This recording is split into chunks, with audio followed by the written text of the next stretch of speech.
Здравейте и добре дошли в Пешман работилничката отново.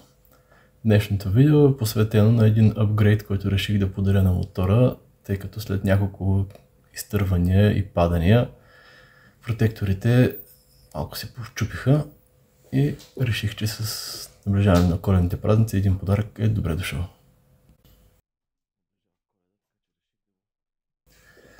Започваме с премахването на старите протектори. Операция, която е достатъчно скучна, за да ви я показвам в детайли. Затова се прехвърляме директно към инсталацията на втулките, които са към кормилото на мотора.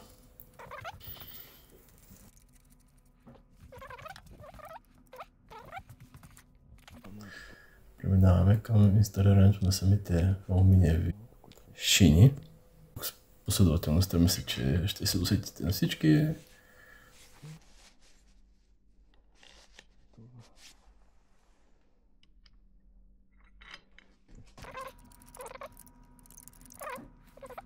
Стягаме леко на ръка и преминаваме към монтирането на другата шина.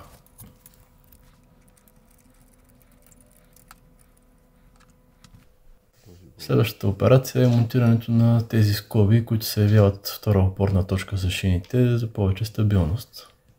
Честно казано ми отне няколко минути преди да разгадая посоката за монтиране на тези шини, тъй като в инструкцията не е посочено точно. Следващия елемент е тази планка, която свързва скобата с бара. В комплекта има два такива елемента, напълно огледални. Важно е да спазите ориентацията. Докато с по-малкия отвор е към скобата, а тази с по-големия отвор се монтира в посока на самата шина. В единия случай използваме болт с плоска глава, който се захваща към скобата. Не стягаме много, тъй като имаме нужда от движение в рамото, за да може да монтираме и от другата страна. От другата страна болта е с конусовидна глава и посредством шайба и стоп гайка се захващат самата планка с самия бар. Сега много удачно е да разхлабите малко самата скоба, за да напаснете правилния ъгъл. Първоначално беше много трудно да оцеля самата посока, тъй като и в инструкцията не е посочено детайлно.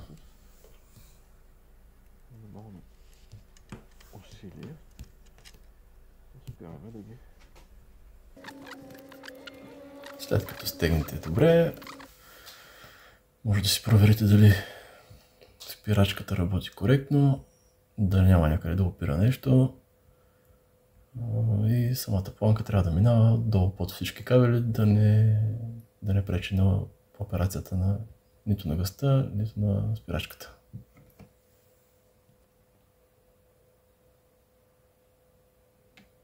Проверяваме дали всичко е наред. Ето така как трябва да изглежда самата планка под кабелите.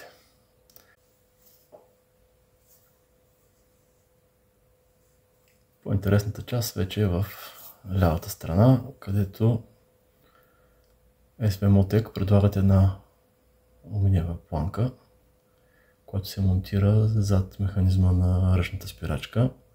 Трябва внимателно да развиете болта, който държи палеца за заключване на спирачката и да монтирате въпросната планка, която в моят случай се оказа, че я има инсталирана вече. Явно предишният собственик на мотора е разполагал с същия комплект и просто е забравил да махне тази планка.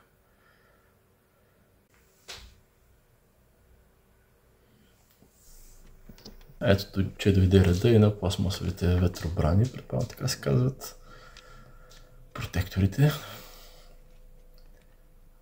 Този отвор е за монтаж на една допълнителна шина, която да предпазва самия алуминиев бар.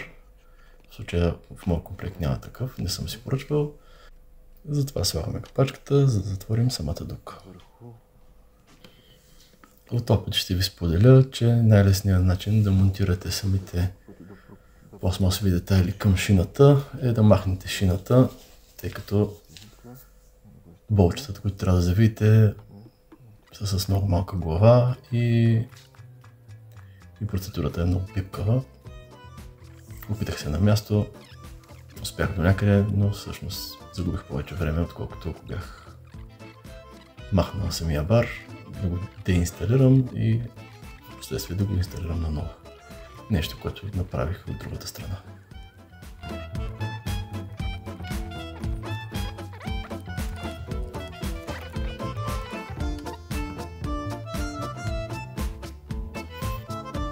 Ето и как изглеждат вече монтираните барове върху мотора. Благодаря ви, че останахте до края на видеото. Надявам се да ви е било полезно и до скоро!